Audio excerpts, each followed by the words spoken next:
مطمئنم شما وقتی مک گرفتید دیدید که سیستم عاملش فرق داره.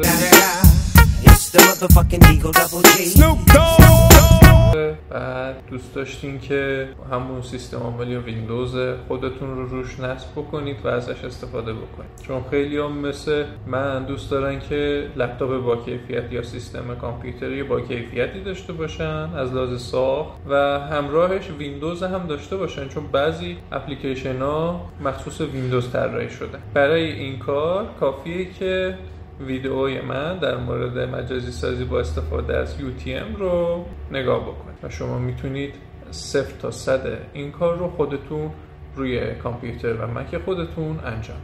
مزیتی که UTM نسبت به بقیه مجازی سازا مثل پارالل و VMware Fusion داره اینه که کاربریش خیلی ساده است و همینطور شما به صورت رایگان میتونید ازش استفاده بکنید.